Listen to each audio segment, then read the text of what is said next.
जिसमें हमने अनेकों प्रत्ययों का प्रयोग करके शब्दों को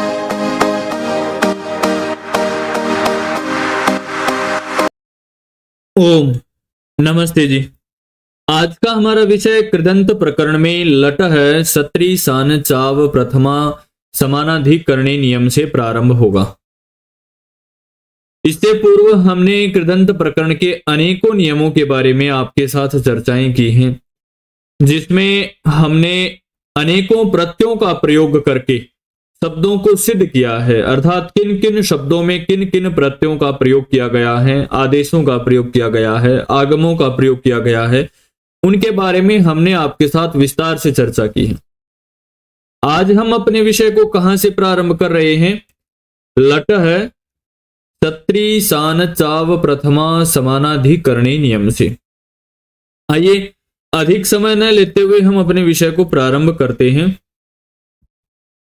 नियम क्या कह रहा है कि अप्रथमांत अर्थात प्रथमांत से भिन्न समानाधिकरण होने पर लट के स्थान पर सत्री और सानच होते हैं। सत्री और सानच आदेश हो जाते हैं। अब हमारे पास उदाहरण क्या है? पचंतम चैत्रम पश्य। उदाहरण क्या है? पचंतम चैत्रम पश्य। अब पचंत्रम चैत्रम पश्य में धातु क्या है? पच धातु है। पच धातु की भुआदेव धातु ऐसे धातु संज्ञा हो गई। अब ऊपर लट आ रहा है, अर्थात लट के स्थान पर सत्री और सानच आदेश हो जाएंगे। ठीक है, तो वर्तमान लट से लट प्रत्यय आ गया, पच प्लस लट। अभी अभी जो हमने नियम पढ़ा है, लट है सत्री सान चाव प्रथमा समानाधिकरणी नियम से लट को सत्री आदेश हो जाएगा। क्या हो जाएगा? स्त्री आदेश। और जब सत्री आदेश हो जाएगा तो सत्री का हमारे पास अत शेष रहता है, क्योंकि सकार की तो हम लसक व तदित्य से कर देंगे इत संज्ञा, लकार सकार और क वर्ग की, और उपदेशे अज अनुनासिक से रिकार की संज्ञा हो जाएगी, और तस्य लोप से इकार और रिकार और सकार की संज्ञा करके लोप कर देंगे। तो हमारे पास शेष रहेगा पच प्लस अत। अब जब पच प्लस अत शेष रहेगा, अब कृदंत प्रकरण हम पढ़ रहे हैं, कृत प्रत्ययों के बारे में जान रहे हैं, तो उसकी कृत संज्ञा करनी भी अनिवार्य है। तो वो होगी कृदतिंग से। कृदतिंग नियम से कृत संज्ञा हो गई, और तिंग स्थित सार्वधातुकम सूत्र से सार्वधातुक संज्ञा हो जाएगी, क्योंकि शब्द सार्वधातुक है। एक अर्ध धातुक होता है, एक सार्वधातुक होता है। तो सार्वधातुक संज्ञा करने के पश्चात सप प्रत्यय का आगम हो रहा है, अर्थात सप प्रत्यय आ रहा है। इस नियम से कर्तरी सप से। हमने जब तिगंत प्रकरण पढ़ा था, जिसमें भवती भू धातु की रूपों को सिद्ध किया था, तो वहां कर्तरी शप एक बहुत ही महत्वपूर्ण भूमिका निभाता था। तो यहां लट लकार है, लट लकार में सार्वधातुक लकार है, तो कर्तरी शप से यहां सप प्रत्यय आ जाएगा। तो पच सप अत होने के बाद सप का अशेष रहेगा। अब जैसे सत्री में सकार की संज्ञा की है और हलंत्यम से पकार की कर देंगे, तस्य लोप से जब लोप कर देंगे तो हमारे पास शेष क्या रहा? पच अत तिंग स्थित सार्वधातुकम से सार्वधातुक संज्ञा पुनः कर देंगे। अतो गुणे से पर रूप एकादेश हो रहा है। कौन सा हो रहा है? अतो गुणे से पर रूप एकादेश हो रहा है। और जब पर रूप एकादेश हो जाएगा तो क्या रूप बनेगा? पचत। क्या बनेगा? पचत। पचत रूप बनने के बाद आगे जब हम आगे बढ़ते हैं तो कृत तद्धित समासास्य से प्रातिपदिक संज्ञा कर देंगे, और प्रातिपदिक संज्ञा के बाद स्वाद उत्पत्ति विभक्ति कार्य कर देंगे, तो पचंतम चैत्रम पश्य हमारा रूप सिद्ध हो जाएगा। ठीक है, चैत्रम और पश्य तो ये अलग विषय है, इसको छेड़ना ही नहीं। हमने तो पच धातु से पचंतम बनाना है, तो स्वाद उत्पत्ति विभक्ति कार्य कर देंगे पचत बनने के बाद, तो पचंतम हमारा रूप सिद्ध हो जाएगा।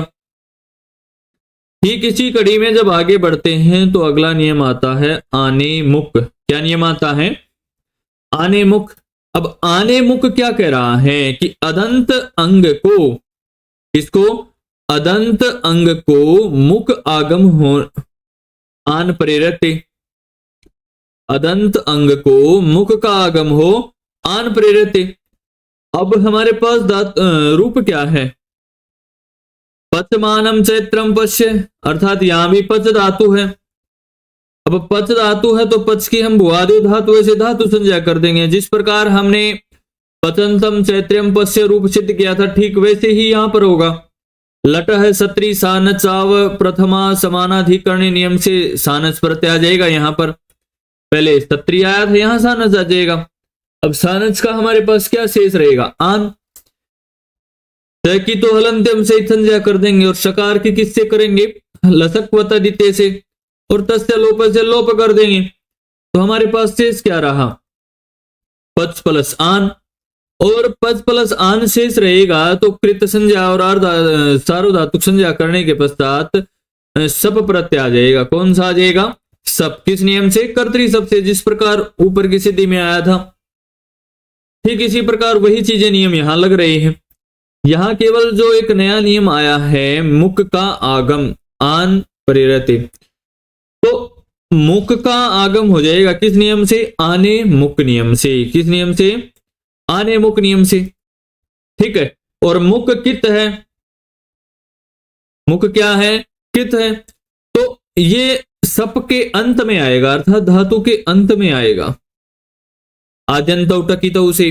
अब पच मुख आन हमारे पास रूप बना। अब मुख का भी केवल स म ही रहेगा, क की तो हलंत्यम से संज्ञा हो गई, क की तो हलंत्यम से संज्ञा हो गई है?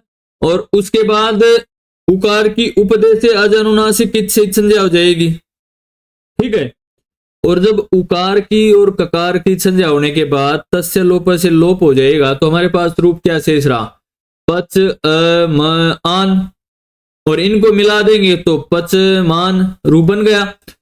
कृत तद्धित समासास्त्र से प्रातिपदिक संज्ञा करके यदि स्वाद उत्पत्ति विभक्ति कार्य कर देंगे तो पच मानम चैत्रम पश्य रूप हमारा सिद्ध हो जाएगा। समझ में आ गया जी, बहुत अच्छे। इसी कड़ी में जब आगे बढ़ते हैं तो एक नियम आता है, विदेह चतुर्वसु। क्या नियम है, विदेह चतुर्वसु। अब नियम क्या कह रहा है कि विद धातु से पर सत्री के स्थान पर वसु आदेश हो विकल्प से।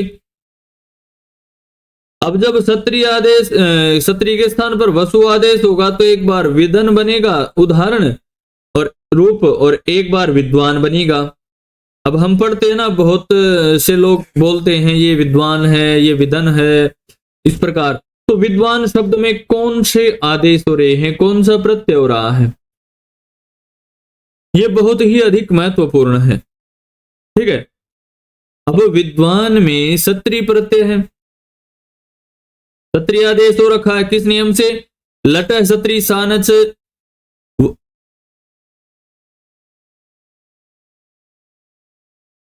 किस नियम से हो रहा है, लट है सत्री सानचाव प्रथमा समानाधिकरण नियम से।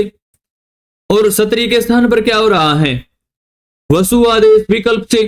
अब उदाहरण क्या हमारे पास, विद्वान।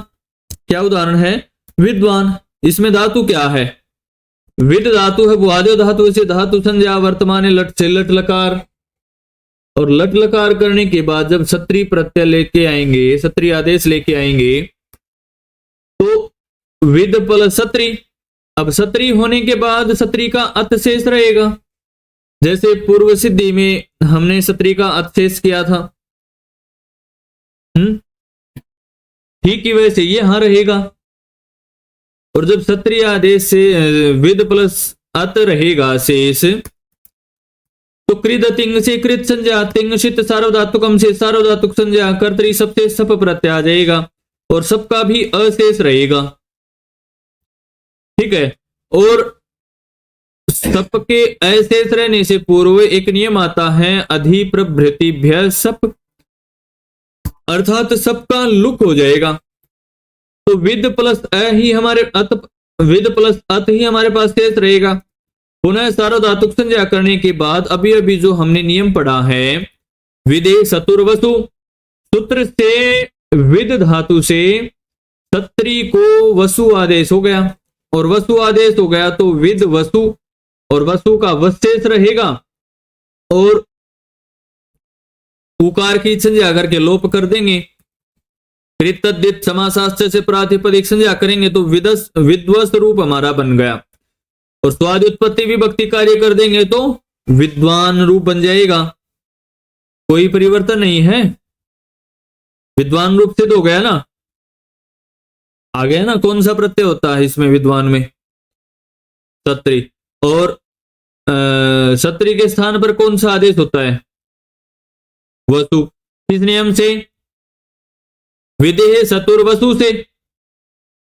ठीक इसी प्रकार जब विकल्प अभाव में रहेगा, जब वसु आदेश नहीं होगा, तब विदन रूप बनेगा। क्या रूप बनेगा? विदन।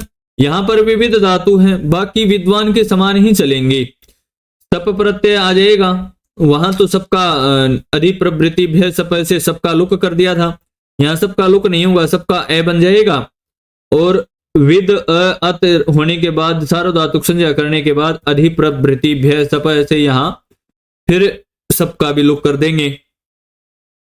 सबका लुक होने के बाद विद प्लस अत शेष रहेगा, और इनको मिला देंगे तो विदत, और प्रातिपदिक संज्ञा कर देंगे कृत तद्धित समासास्त्र से, और स्वादुत्पत्ति विभक्ति कार्य करने के बाद विदन हमारा रूप सिद्ध हो जाएगा। कोई कठिन तो नहीं है। आज के लिए हमारा विषय इतना ही रहेगा। अगली कक्षा में हम अपने विषय को तौ शत नियम से प्रारंभ करेंगे। किस नियम से? तौ शत नियम से।